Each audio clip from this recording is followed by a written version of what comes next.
আজকে রান্না করব পেঁয়াজ ছাড়া পুঁই শাক। প্রথমে তেল গরম হলে পর পাঁচফোড়ন দিলাম। পাঁচফোড়নটা যেই লাল হয়ে যাবে এরপরে দিব চিংড়ি মাছ।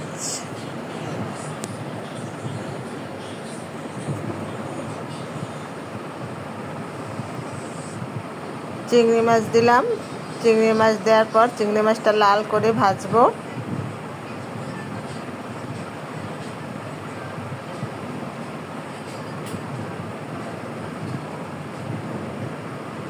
চিংড়ি মাছটা ভাজা হয়ে গেছে।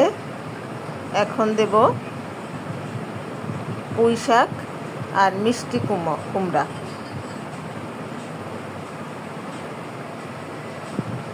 আমরা পুঁই শাকের ভিতর মিষ্টি কুমড়া, বেগুন এগুলো দিয়ে থাকি, আলু।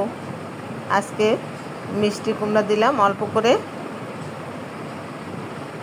এরপরে দিলাম লবণ, হলুদের গুঁড়ো,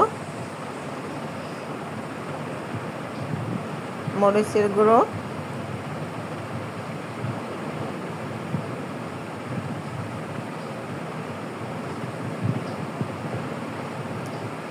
আর দিলাম জিরা।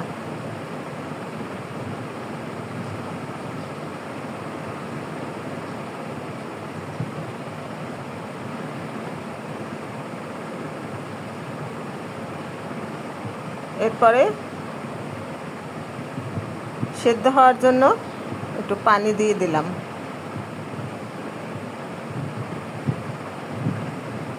আমরা এরকম রান্না করি, আবার অন্যভাবেও রান্না করি। আজকে যেভাবে রান্না করব সেটা আপনাকে দেখালাম।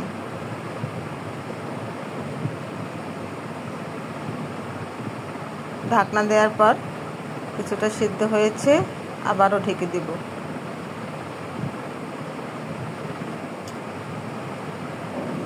এরপরে সিদ্ধ হয়ে গেলে মিষ্টি কুমড়োগুলো একটু ভেঙে দিব। এরপরে নাড়িয়ে চাড়িয়ে যখন একদম মাখা মাখা হবে এরপর নামিয়ে নেব। এভাবে খেয়ে দেখেন। পেঁয়াজ ছাড়া আমরা কিন্তু রান্না করি এভাবে মাঝে মাঝে, আমাদের খেতে ভালোই লাগে। আপনারাও খেয়ে দেখবেন, কেমন লাগে দেখবেন।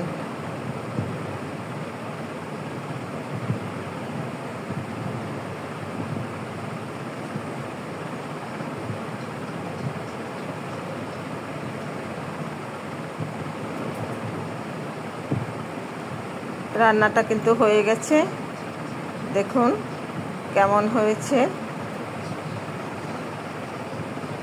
ধন্যবাদ সবাইকে এতক্ষণ ধরে দেখার জন্য।